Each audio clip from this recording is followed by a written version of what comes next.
one of the mistakes that we make is that we put God in a box. I think that's what we do.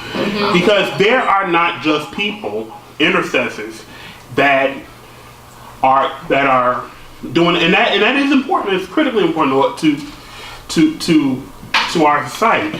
But what's also important, the people that are around the king, his advisors. And that's how legislatures were set up. And so I want to take you back to this idea of standing in the gap. And so I was thinking about it. And so I started doing some reading. And they came to this example of a brick wall. If you ever know anything about a brick wall, you know that there's cement in it, right? And that's the gap right there. If that wall didn't have that cement on the inside of it to put those bricks there together, that wall would be useless. But when that filling is in there, that wall is solid. And so that's why I'm running, is because we don't have people. Our society is broken these days.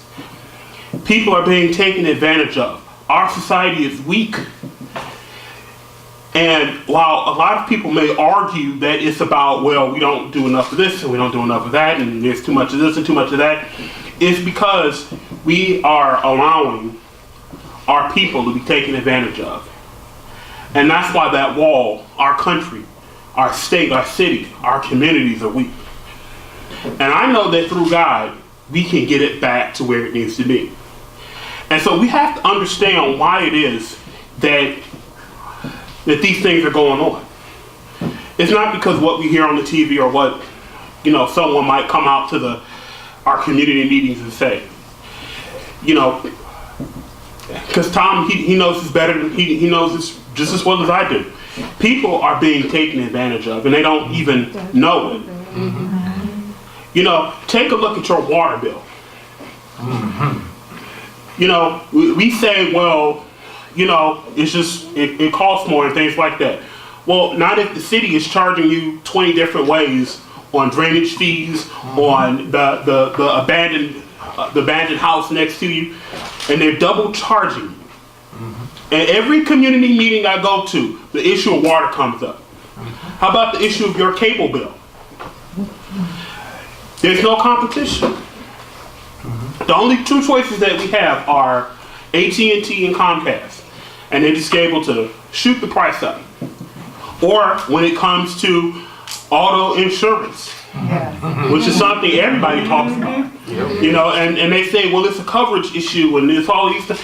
And what it really is that it is a set of people in Lansing that have decided that they're going to use your credit score, they're going to use the zip code that you live in, instead of your driving record, which should be the number one determination of what your credit score is, of what your insurance rate is.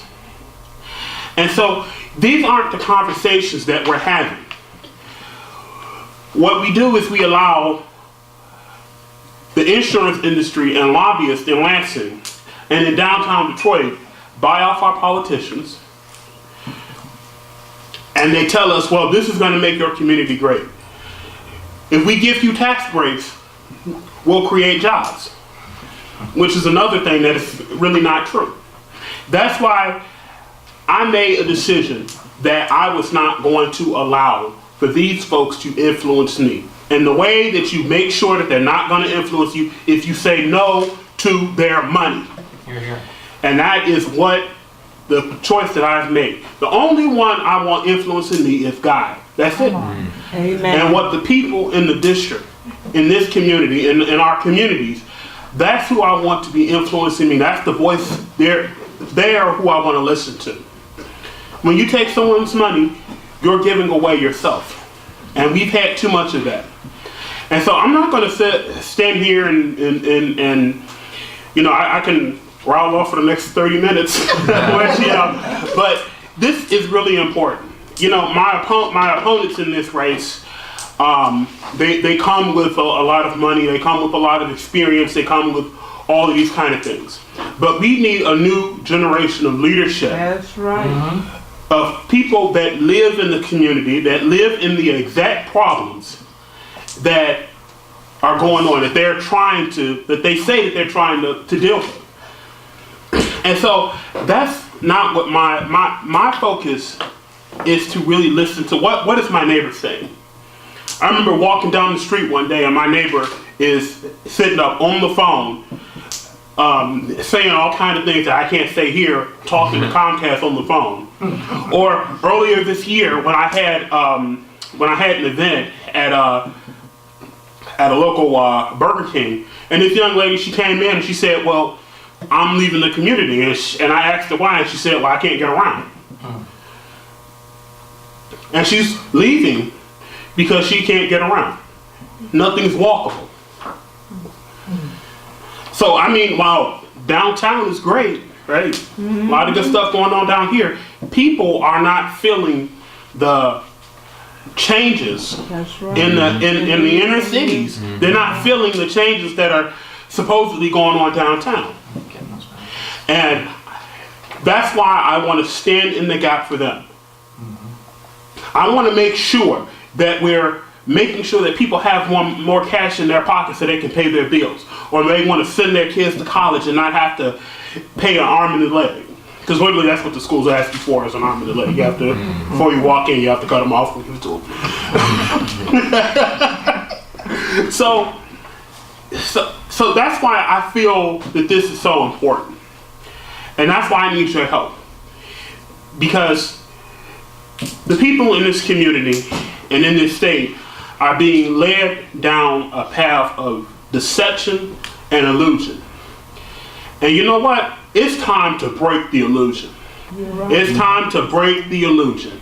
It's time to get people in office who care about our communities, who live in the exact conditions that the people in Lansing and that the people in downtown Detroit say that they're trying to help.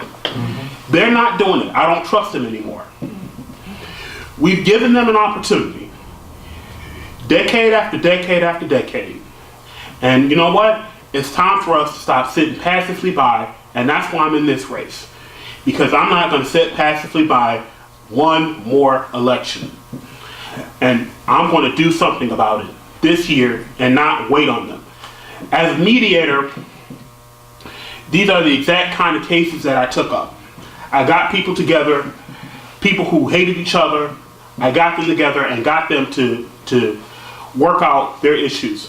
These are the same kind of things that I can do, that I will do in Lansing. And with my friend Tom, we're going to go up there and we're going to get this thing done. So I hope that during this campaign, I can count on your support. Thank you, God. Thank you so much, and God bless you all.